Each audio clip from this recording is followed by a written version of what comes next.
मैं अगर अपनी बात करूं, ये अब तक मैंने ये बताया आपको ये बिज़नेस क्यों करना चाहिए, और एक वजह ये भी हो सकती है, ये मेरी अगर इस बिज़नेस की बात करूं, मेरा इस बिज़नेस का सफ़र जो रहा वो आपको थोड़े से शब्दों में मैं बताना चाहूँगा। इस बिज़नेस में मैं जैसे आपको बताया 3 सितंबर 2004 को मैंने बिज़नेस को ज्वाइन किया था। जो मेरी पिछले 19 साल 20 साल की जो जर्नी रही है, इस जर्नी को अगर मैं आपको बताऊं, एकदम से सारी चीज़ें नहीं आती। अभी वाली ये चीज़ देख करके तो आदमी लट्टू हो जाते हैं, वाह लाखों में दीवाने तेरे, वाह मज़ा आ रहा है। लेकिन भाई साहब शुरुआत कहाँ से हुई थी, समझ आ रहा नहीं आ रहा? तो ये जो जर्नी है, शुरुआत में मैंने 2 महीने काम करके इस बिज़नेस से नोकिया 1100 मोबाइल लिया था। उस टाइम पे ये भी बड़ी बात थी, मेरे गांव में प्रधान जी के पास भी नहीं था तब जब मैंने फ़ोन लिया था। जब फ़ोन लिया था आपने देखा होगा, इस फ़ोन में यहाँ पे एक सुराख रहता था। काहे के लिए होता था? ये डोरी डाल के ऐसे गले में लटका के रखते थे, इसके लिए कि मेरे पास फ़ोन है।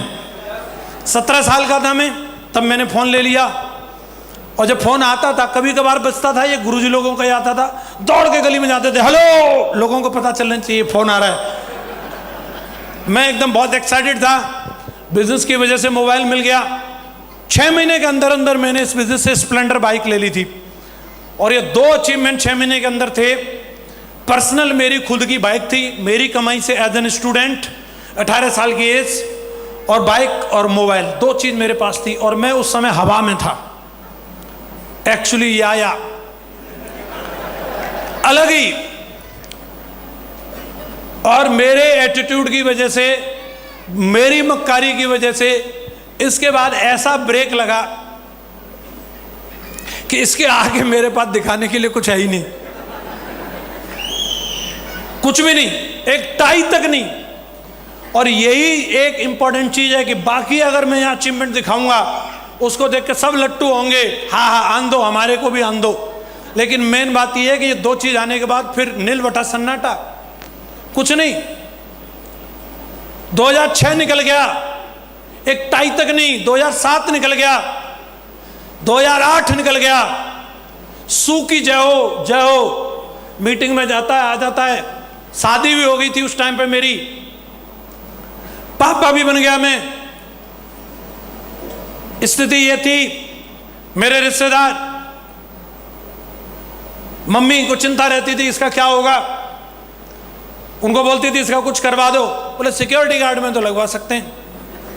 और मैं आपको बता रहा हूं, जब व्यक्ति को समस्या आती है उसकी कोई कदर नहीं करता, कहीं भी पेल देंगे उसको। मेरी मैडम भी ऐसे मेरे को पूछ लेती थी, मैं दिक्कत क्या है, 8-10 हज़ार तो मिल ही जाएंगे, चले जाओ। मैं मन ही मन सोचता था यार चलो कोई नहीं, वक्त की बात है, वक्त बदलेगा। आज समझ नहीं आ रहा, लेकिन मैं जानता हूं मेरे अंदर कितना बड़ा ज्वालामुखी फट रहा है। जो दिखेगा उस दिन पता चलेगा कि मैं क्या कर सकता हूं। मैं मेहनत करता रहा, महागुरुजी लोगों के सानिध्य में रहा, संघर्ष था खूब सारा, समोसे तक के लिए पैसा नहीं रहे। ऐसी ऐसी स्थिति कि मैं लोन कराने के लिए गया था, मेरे ऊपर कर्जा हो गया था। लोन के लिए मुझे 20,000 रुपए की जरूरत थी, फाइल के लिए किसी को पैसा देने थे, और मैंने अपने एक दोस्त से मांगे, कहने के लिए जान देने के लिए हाजिर था, लेकिन 20,000 रुपए देने के बाद मेरी बाइक रख ली थी उसने।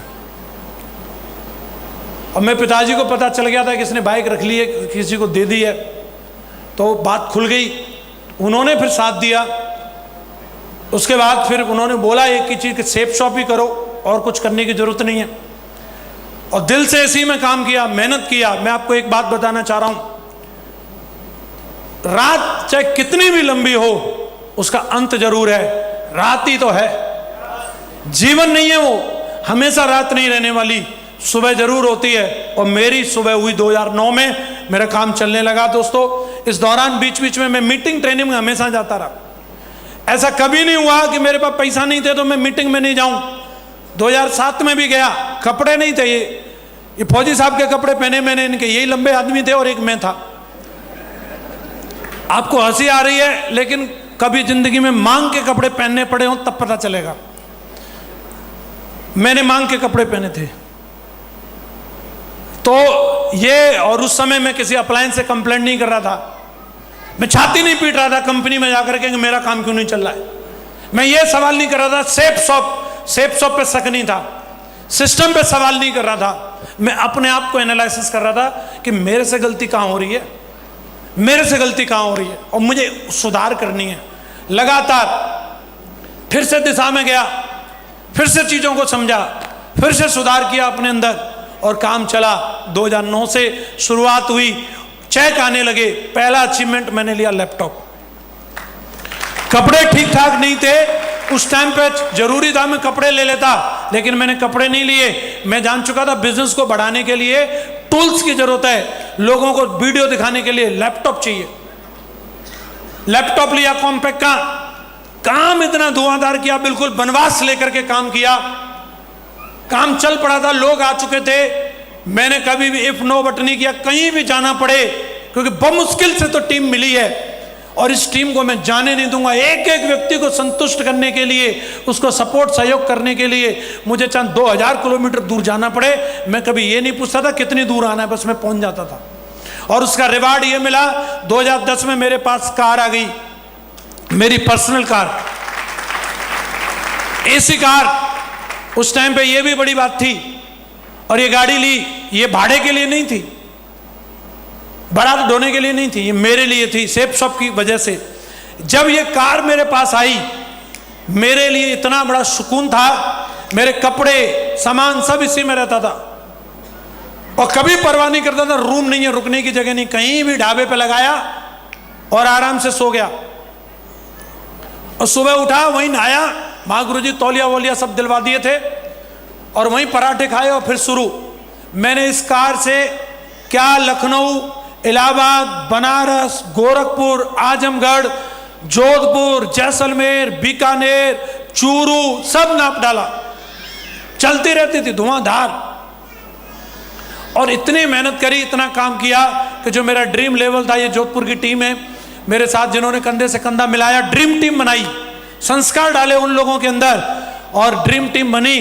तो ड्रीम वाला काम भी हुआ। रूबी बना मैं जुलाई 2010 में और उसी साल दिसंबर जाते जाते मैं डायमंड भी बना। आप बताओ, किसी को लगता है आने वाले टाइम में ये बंदा डायमंड बनेगा, यूसीए बनेगा?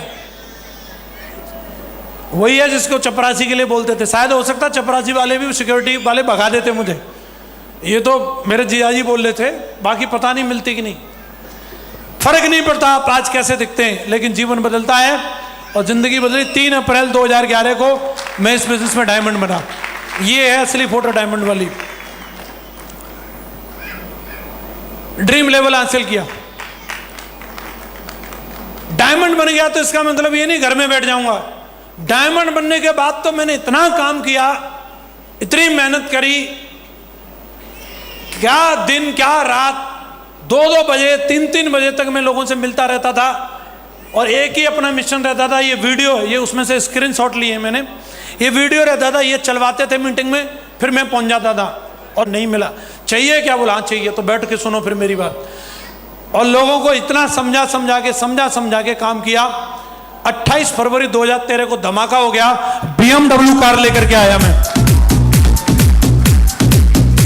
50 लाख रुपए की जब ये गाड़ी आई तो लोगों को लगा कि हाँ वाकई में कंपनी में दम तो है। हेलो, मेरी टीम को विजन मिला। ये गाड़ी नहीं थी, इस गाड़ी ने मेरी रेटिंग बढ़ा दी। इस गाड़ी को लेने के बाद लोगों को पता चल गया कि हाँ वाकई में नेटो मार्केटिंग से क्या कुछ नहीं किया जा सकता, 50 लाख की कोई गाड़ी भी ले सकता करके।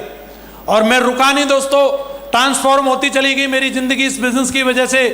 और जो लोग मेरे साथ आए, जिन्होंने भरोसा किया, उनका भी जीवन बदलता चला गया। लगातार लाइन लगा करके एक एक लीडर जो मेरे साथ कोई स्कूटर पे आया था, कोई साइकिल पे आया था, आज केवल मेरी जिंदगी नहीं बदली। आप देखिए शैलेंद्र चौधरी साहब हैं, आज BMW X5 में चलते हैं और ये घर है इनका मथुरा में। आप ये देखिए विकास यादव जी, ये भी एक दिन आए, फौज में नौकरी कर रहे थे, जोधपुर में मिले, आज अपने नाम में एक ब्रांड बने हुए हैं और एक ड्रीम लाइफ जी रहे हैं इस बिजनेस की वजह से। ओमवीर जी, ये बिजनेस में आए, नॉर्मल जिंदगी जी रहे थे फौज की नौकरी से, और आज ये गाड़ी है, दमदार घर है और दमदार जिंदगी है।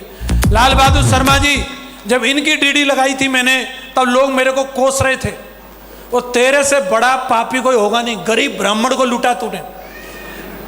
इनके पास खाने तक के पैसा नहीं थे, मैंने इनसे डीडी निकाली, रैम नहीं किया, इसीलिए आज फॉर्च्यूनर कार में चलते हैं, दमदार कोठी, दमदार जिंदगी जी रहे। कृष्णपाल चौधरी जी राशन डीलर हुआ करते थे और आज एक ग्रेटर नोएडा के अंदर सिग्मा 3 में दमदार कोठी है, जगवार गाड़ी में चलते हैं और एक ड्रीम लाइफ जी रहे हैं आज इस बिजनेस। और यहीं बैठे हैं रणवीर सर, भर्ती हुए थे तब ऐसे थे और अभी ऐसे हो गए सेठ जी।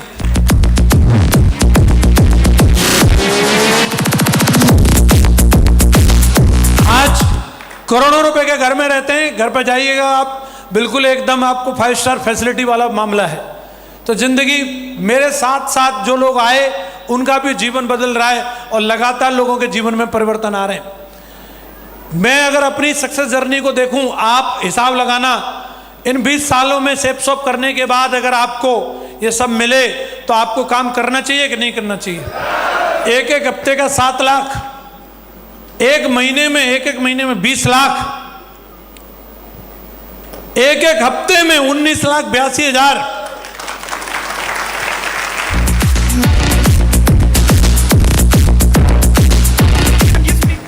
44,53,382 लाइन लगा के चेक सेप शॉप की वजह से सब वसूल हुआ या नहीं हुआ।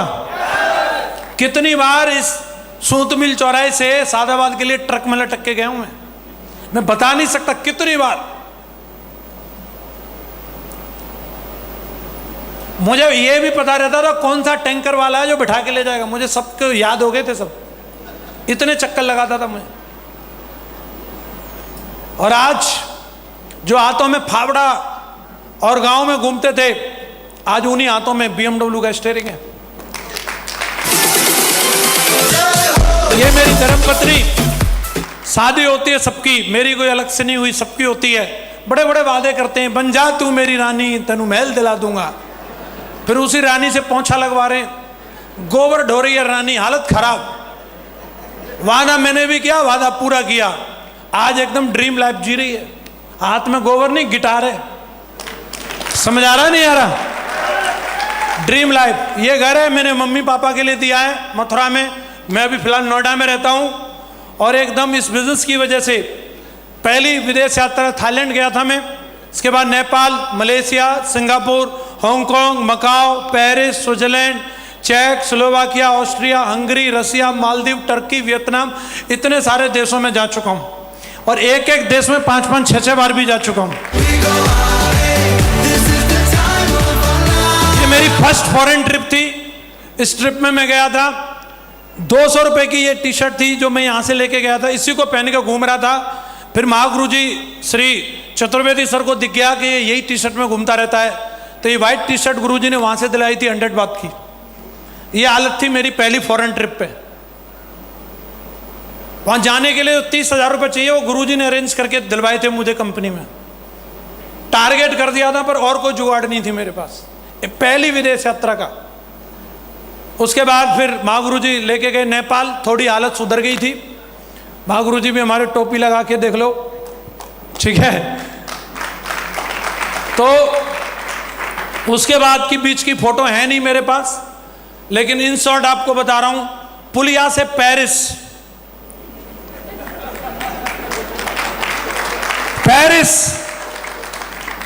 में एफिल टावर के सामने रेड फरारी, अंग्रेज पूछ रहा आपको चलानी आती है फरारी, इसका दूसरे साइड में स्टीयरिंग रहती है यूरोपियन गाड़ी की।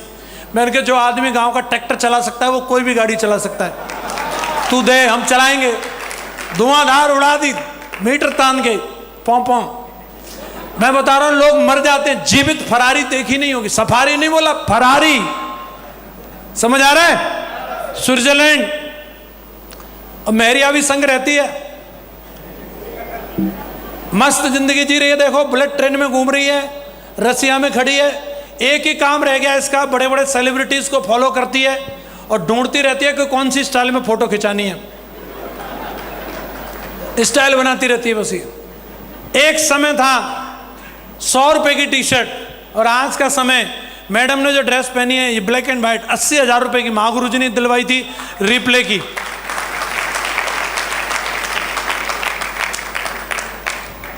हेलो, जिंदगी तो बदलती है। यहां तक आगे प्राइवेट जेट गया ये हम लोगों के लिए, मालदीव हम लोग गए, माले से हमारे होटल के लिए 4 लोगों के लिए हवाई जहाज गया। यहां तक जिंदगी आ गई। अभी पहले टाइम नहीं था, अब टाइम ही टाइम है। मालदीव 10 दिन वेकेशन पर रहे हम लोग, मोबाइल बंद, कोई काम धंधा नहीं। मैं और हम, हमारी धर्मपत्नी, अलग अलग, कहीं भी डुंट पे और कहीं भी झूला पे, कहीं भी फोटो खिंचाओ, और कोई काम ही नहीं था हम पे। नई नई ड्रेस पहननी है, पानी में, स्विमिंग पूल में, किधर भी दे फोटो खींच, मेरी फोटो मीटर तान। और वहां से मैडम उंगली कर रही, देखो उधर टर्की है। मैंने कहा अच्छा ठीक है, चलेंगे। अभी आते तुरंत वहां से सीधे टर्की की फ्लाइट ली और देखो इस्तांबुल पहुंच गए। और मैंने बताया बस एक ही काम है, पोज बनाना है बस।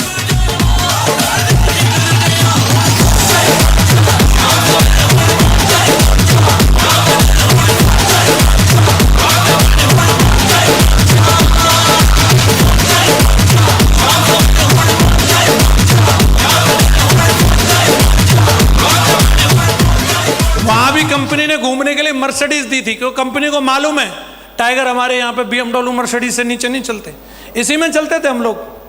कापाडोशिया में गए हम लोग, अभी देख रहे हो ना, जारा, अरमानी, साला मीटर तना हुआ है। 23,000 की टी शर्ट है जो मैंने पहन रखी है। ये सही है जुगाड़? हेलो, आवाज आ रही है? आनी चाहिए।